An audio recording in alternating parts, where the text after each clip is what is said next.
with GAIN, showing you guys a really great strategy. We're on lesson number 4 here, and we're going to be talking about house hacking. I'm going the wrong way here. House hacking. It's an awesome strategy for those people who are looking to get into the investing world, to get into home ownership even, and aren't quite sure how they're going to afford it. They're not quite sure how they're going to sustain it. It's a wicked, wicked strategy. It's how I got started. And I've also like to introduce our, on the other side of the screen here, everything's mirrored, our partner, Sean St. Cyr. He's a buyer agent with us, with the Power Realty Group, and he actually has acquired a number of investment properties, and he started by house hacking as well. So very excited to hear his story and see what he can teach us a little bit about how he managed to do it, and we'll be sharing ours as well. But as always, we're going to go through 5 quick points. So number 1, what is house hacking? We're going to define that for you guys completely so you guys know exactly what house hacking is. 2, first-time home buyer incentives. What's out there to help, make the process a little bit easier? There's a few ticket items. Number 3, to CMHC or not to CMHC? That is the question. 4, I'm going to be talking about my example when I first bought my very first property and what I did when I house hacked it. And then Sean, beside me here, is going to do the exact same thing and talk a little bit about his experiences. And last but not least, we're going to talk about ideas on getting down payments, because house hacking or not, we have to find the money that we can then put as a down payment. And we have a couple of really great ideas that we've utilized, clients have utilized, and have gotten into home ownership. So starting us off here, I'm going to pass it on to Sean. Tell us, what is house hacking? Thanks, Alex. Yeah, so house hacking basically is when you purchase a property, and to help you afford the carrying costs, you either rent out some rooms if you have some extra spare, or maybe you rent out the secondary suite in the basement. Maybe if it's already created, or you can create it yourself. That's always added value, which is awesome. Mm-hmm. So basically, that's it in a nutshell. Excellent. So that's what I guess they call, just like the masterminds hack computers, like when investors hack properties, that they're living in it while they are generating income from it. And that's a fantastic thing. And it does not apply to appreciation. Okay, this applies to cash flow, which is the most important thing. So first-time homebuyer incentives. So when a person's going and they want to go find a property for themselves, what are some things that we can be talking about, or what are some things that we can be sharing with some of these first-time home buyers to incentivize them and to lighten the load of purchasing properties, especially when prices are as high as they are nowadays? So one of the things you can do is instead of putting the typical 20% down on a house, mm-hmm. The government allows you to put as little as 5% up to 20%. Depends on what you qualify for, and the details are discussed with a mortgage professional, of course. Totally. But that allows you to have less capital to first acquire your first property, and gets you in the ball rolling. So 100%. With the way the market's going, remember when you look at appreciation, how quickly property values are on the rise. I mean, it's a no-brainer to try and get in as quick as possible, and putting the 5% down can help you get there faster. Funny enough, when I bought my first property, I put 5% down, and when I bought my second property, I also put 5% down. I don't know how they allowed it or what happened, but I actually had one registered as my rental property that I had moved out from, and then moved into another property that I duplexed. And 5% down, I'll take it. All right? OPM, ladies and gentlemen, other people's money, always. And by other people, it's called the bank. We want to leverage the bank as much as we can. So that's actually a great segue into number 3, to CMHC or not to CMHC. So for those people who don't know, CMHC is the Canadian Mortgage and Housing Corporation. Effectively what CMHC is when you are putting less than 20% down, they insure the mortgage. Okay? So when you put a 5% down, and there's a like a sliding scale. Like if you put 5%, it's a certain percentage of the overall purchase price that you then have to pay on top of the mortgage. And if you put 10%, that amount's a little less. If you put 15%, it's a little less. And if you put 20%, CMHC doesn't apply. Right? Now, why they do this is because the banks don't want to be overly leveraged. If they're loaning 95% of the value of the home, then they are very heavily leveraged, and the CMHC is an insurance policy for the banks to protect themselves. Okay, the big ticket item is that a lot of first-time home buyers are like, oh my god, I don't want to pay that CMHC. It's just so freaking expensive, right? And so, what would you say to that, Sean? I've actually I've had one of my roommates say, he has a sizable portion for deposit, Yeah. but he's like, I want to save up 20% so I don't have to pay that. In reality, in my opinion at least, I think it's better to get in the market rather sooner than later. Because if you look at appreciation, let's just say, you buy a house for 500,000 Mm-hmm. and the appreciation is 4%. Yeah. Right? 4% on that 500,000 is $20,000. Totally. And just for using one of the properties I purchased, for example, I purchased a $580,000 property, and I put 10% down, and the insurance on that was around $16,000. How much? Around just over 16,000. 16,000. Okay. For 10% down. Yeah. So really, if you're using the house hacking strategies and hopefully not paying most of your carrying costs of your mortgage, Mm-hmm. just in 1 year, you're going to make that money back on appreciation by just getting in the market. And Totally. Most people have a difficult time saving $20,000 a year, right? Unless you're making really good money, it's difficult. Absolutely. And when you also consider what's $16,000 theoretically on the lifespan of a mortgage, right? Not much. Right? Maybe $50 a month or something like that extra. Hardly even that much. I couldn't even see it being that much. But once again, people get very caught up in not taking action because they want to forego this fee. And funny enough, it's a scarcity mindset. And it's a scarcity mindset only on the short term, because technically you lose money on the long term. You do. Because if you're not capitalizing on buying a property and riding the appreciation wave, if we take the time it took you to save the money and then buy at this inflated price here, whereas if you would have put 5% and bought at this price here, you would be way better off. And then you'd have extra equity in your pocket.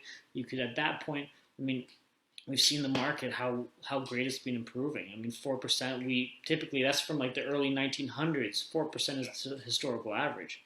But nowadays we're seeing massive growth. So take advantage of that. So don't get hung up on CMHC. I get it. We want to save as much money as we can, but don't let it hinder you from taking action. So this brings us to the next point. Sean, can you talk to us a little bit about your personal story? So when you bought your first house, what happened?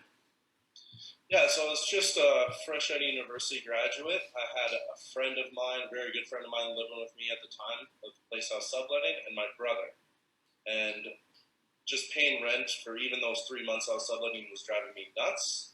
So I told them, listen, hey, if you guys want a place to live, I'd be more than happy to buy a place, and then you can pay me rent instead of, doing this. And that's what happened. I purchased in 2014 on the West Mountain for around $276.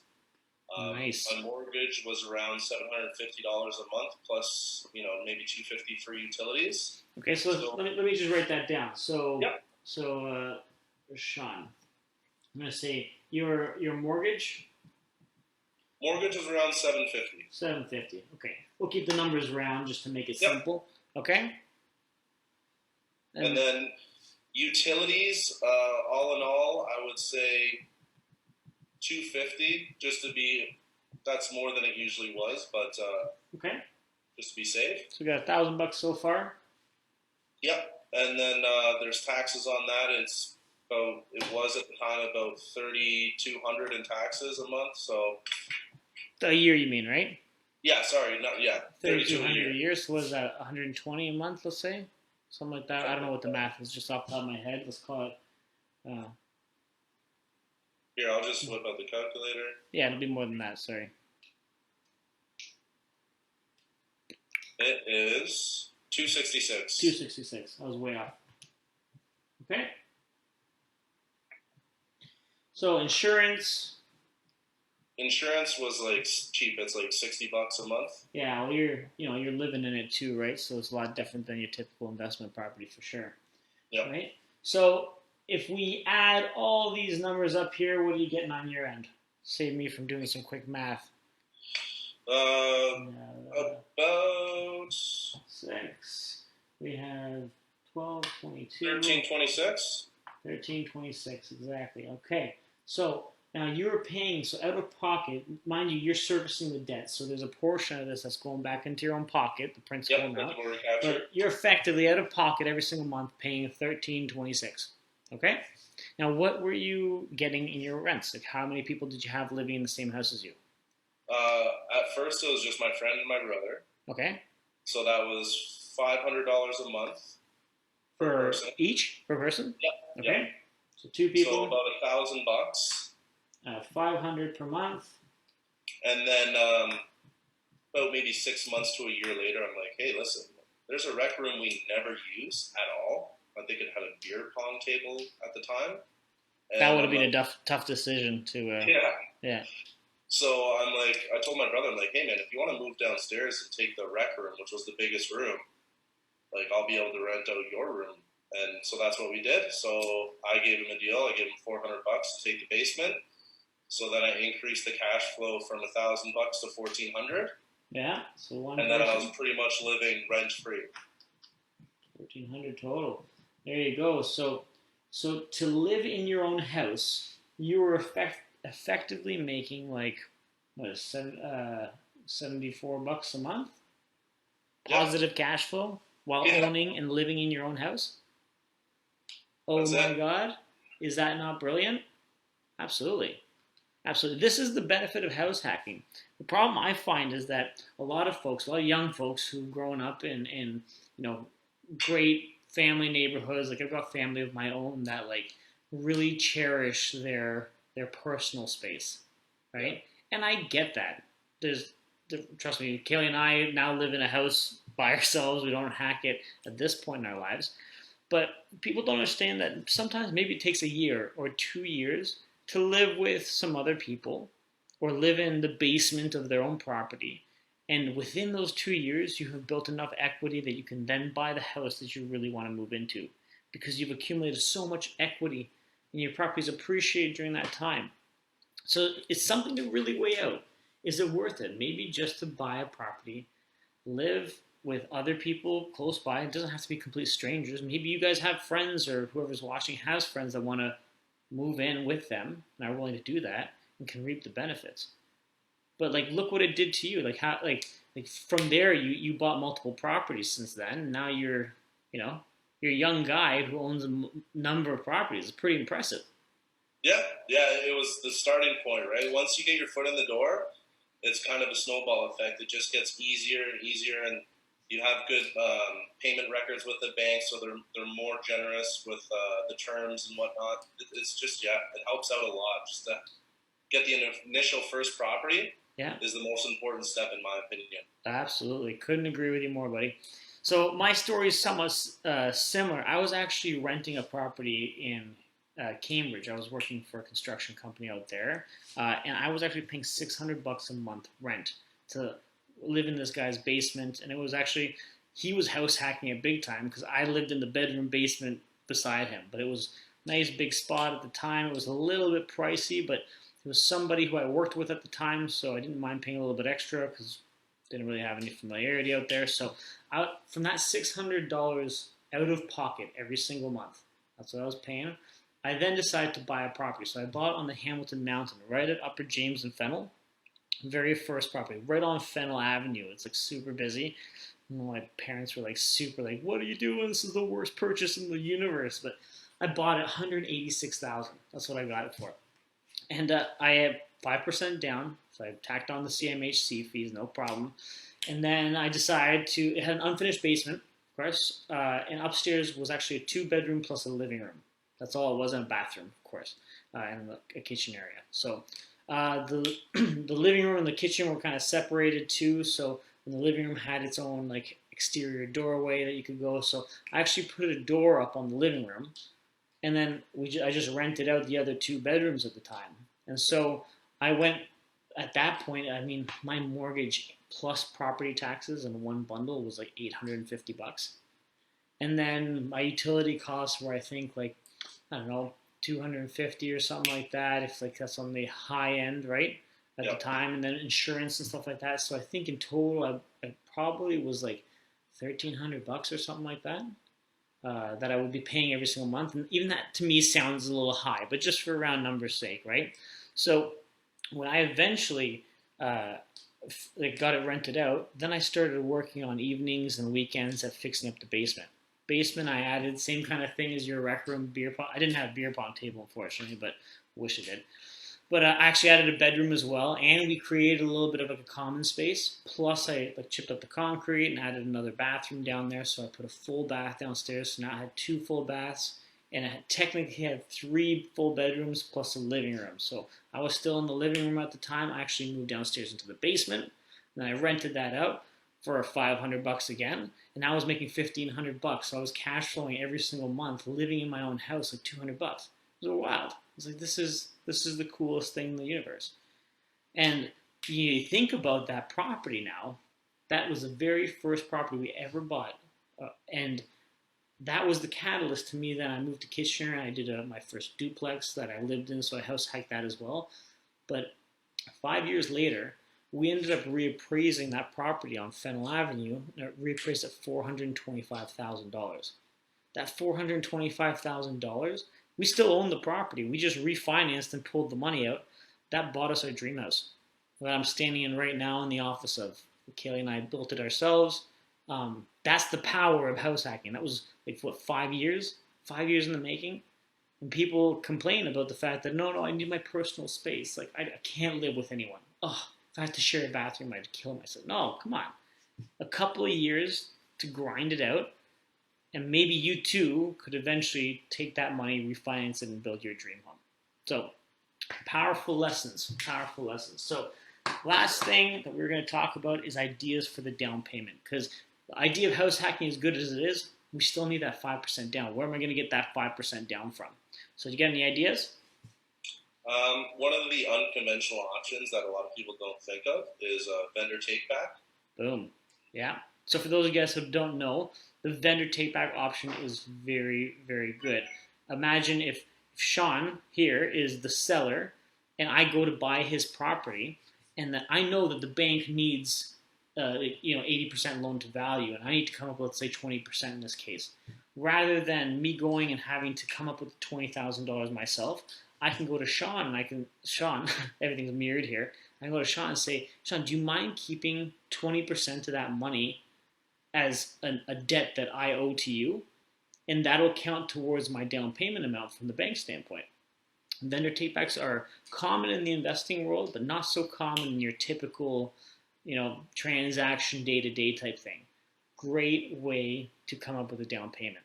And it's a great way for someone like Sean who's selling the house, and maybe he's going to a retirement home. He doesn't need a big, $500,000 check laid in his table or whatever. Maybe he's okay with making 5% on that money as it's being held. What's the harm in it, right? It's a win-win situation. So they're really, really great opportunities. Another opportunity is using your RSPs, right? So a lot of first-time home buyers can use their registered retirement savings plan. They can tap into that money and pull it out. I do think that money has to be paid back eventually. It's not just a free ride, but you can leverage it to buy your first property for sure. Any other ideas that come to mind? You could always, friends and family, I know a lot of our parents have been in their home for a long time. Yeah. You could always approach them and be like, listen, hey, would you think about, maybe giving me some money from your home equity line of credit? Mm-hmm. We can come up with a contract and a payment schedule to repay you. Yeah. That's brilliant. Actually, like I love how you came up with that. Like I've seen people do this in the past.